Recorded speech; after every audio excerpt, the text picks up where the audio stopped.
El Señor Jesucristo te bendiga. Bienvenido a este tiempo de reflexión en la palabra de Dios y un espacio para que seamos bendecidos y edificados con la poderosa palabra del Señor. Es fundamental que tengamos en cuenta que Dios no cambia. Él es el mismo ayer y hoy y por los siglos. Por lo tanto, podemos asegurar que Dios sigue haciendo milagros. Él es el creador de los cielos y de la tierra. Él es todopoderoso y es especialista en hacer milagros cuando humanamente ya no se puede hacer nada. Para nuestro Dios, todo es posible. No importa cuán difícil sea la situación o cuán grande sea el problema, Dios siempre será más grande. Lo vemos, por ejemplo, en Egipto. Dios juzgó el imperio, pero en medio de aquel juicio, Dios preservó al pueblo de Israel. La mano del Señor siempre ha estado guardando a su pueblo y Él se manifiesta a favor de sus hijos a través de poderosos milagros. Quiero compartir contigo un par de versículos que están en el primer libro de los Reyes, capítulo 17, donde dice: Y vino a él palabra de Jehová diciendo: Apártate de aquí y vuélvete al oriente, y escóndete en el arroyo de Querit, que está frente al Jordán. Beberás del arroyo, y yo he mandado los cuervos que te den allí de comer. Y él fue e hizo conforme a la palabra de Jehová. Debemos destacar aquí en primer lugar la obediencia del profeta Elías. Él fue sensible al amor y cuidado de Dios. Elías obedeció sin cuestionar la palabra del Señor. Aunque él pudo haber pensado: pero ¿cómo es posible que unos cuervos me alimenten? ¿Por qué tengo que irme a Querit? Entre otras preguntas. Pero Dios espera más obediencia que comprensión. Es fundamental que sigamos siempre el consejo de Dios y seremos entonces bendecidos. Recordemos que el Señor Jesús a Pedro le dijo: lo que yo hago ahora lo entenderás después. Para Dios, la prioridad es la obediencia, aunque sea después que entendamos sus obras. Realmente la fe cree de manera sencilla en la bondad y en la grandeza del Señor. Y detrás de la obediencia se esconden grandes y poderosos tesoros. En el pasaje que acabamos de leer, podemos destacar varias cosas muy importantes. Por ejemplo, aunque con errores como nosotros, la Biblia dice que Elías era sujeto a pasiones semejantes a las nuestras. Él fue obediente yendo al arroyo de Querit como Dios le dijo. Recordemos aquí que el profeta Jonás, como Elías, también escuchó a Dios. La diferencia es que Jonás huyó. Él se fue en sentido contrario a la dirección de Dios. Y Elías obedeció yendo al arroyo de Querit como Dios le dijo. Entonces, todos podemos oír a Dios. La diferencia está en la obediencia de cada uno. El arroyo de Querit es aquí muy significativo, porque este arroyo corre por el fondo de una profunda y escabrosa garganta. Por lo tanto, estamos hablando de un lugar de difícil acceso. Tengamos en cuenta que en ninguna parte de la Escritura se nos dice que hacer la voluntad de Dios sea fácil o aceptar sus desafíos.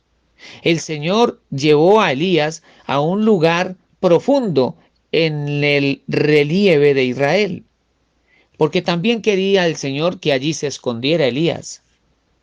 Sin embargo, aunque a veces sea difícil hacer la voluntad del Señor, siempre nos garantiza que Él estará con nosotros y que seremos librados del mal. Ahora podemos considerar los cuervos, son aves de presa, que más bien se hubieran comido la carne que era para Elías. Pero la Escritura dice que a Elías le llevaban carne sana y abundante. Los cuervos por lo general descuidan sus polluelos, pero Dios hizo que cuidaran a su siervo el profeta Elías. Definitivamente, Dios es soberano y tiene cuidado de sus hijos. Recordemos que para este tiempo Israel tenía como dioses a Baal y a Sera, y estaba en medio de una gran apostasía. Y fue eso precisamente lo que provocó el juicio de Dios, es decir, aquella gran sequía. Los cielos se cerraron. Pero Elías conservó su fe. Es significativo aquí que el nombre de Elías quiere decir mi Dios es Jehová.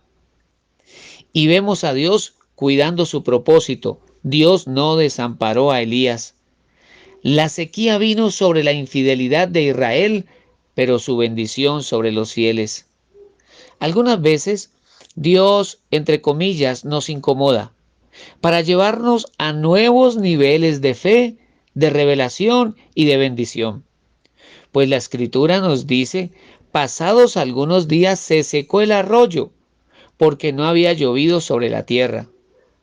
Entonces Dios permitió que aquel arroyo se secara y que Elías se moviera. ¿A dónde? Dios lo guiaba al escenario de un nuevo y gran milagro, la provisión en la casa de una viuda en Sarepta de Sidón. Allí Elías estaría esperando que terminara la sequía y Dios lo alimentaría a través de aquella viuda. Dios hizo que en esa casa no faltara la provisión de una manera milagrosa. Siempre, todos los días, había harina y aceite. Ese es nuestro Dios. Él nos lleva de gloria en gloria. Ese es nuestro Dios. Él sigue haciendo milagros. Y nosotros debemos confiar en el Señor. El desafío es que aunque nuestro entorno sea difícil, aunque los obstáculos aparezcan, aunque haya adversidad, somos llamados a confiar en el Señor, pues Dios no cambia y Él sigue haciendo milagros, Él sigue cuidando de su pueblo. Lo vemos a lo largo de las Sagradas Escrituras y de la historia que nos narra la palabra del Señor. La grandeza y la bondad de Dios siempre estarán evidentes en el cuidado hacia sus hijos. Y eso es el fundamento de nuestra fe. Por eso dice la Escritura, echad toda vuestra ansiedad sobre Él, porque Él tiene cuidado de vosotros. Dios tiene cuidado de ti, de tu familia y de tu futuro. Puedes depositar tu corazón plenamente en el Señor. Aunque tu alrededor sea difícil y complicado, la mano de Dios te va a sostener y te va a bendecir. El desafío es creer en el Señor como Elías, obedecer al Señor como Elías, seguir la dirección como este profeta y veremos la obra sobrenatural del Señor a nuestro favor y también a favor de nuestra familia. Te invito para que oremos en este momento. Amado Dios, en el nombre de Jesucristo el Señor, gracias porque a través de tu palabra nos recuerdas tu fidelidad, tu poder para guardar a tus hijos, tu poder para enviar la provisión siempre. Gracias, amado Dios. Gracias, Señor, por tu fidelidad. Ayúdanos, Dios mío, a crecer en nuestra fe. Ayúdanos a confiar en ti.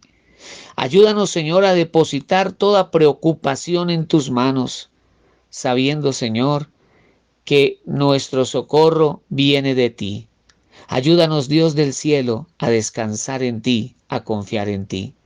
Amado Dios, gracias por cuidar de nuestra vida, pero también, Señor, gracias por cuidar de nuestra familia. Gracias porque nuestro futuro está en tus manos y en ti, Señor, estamos seguros.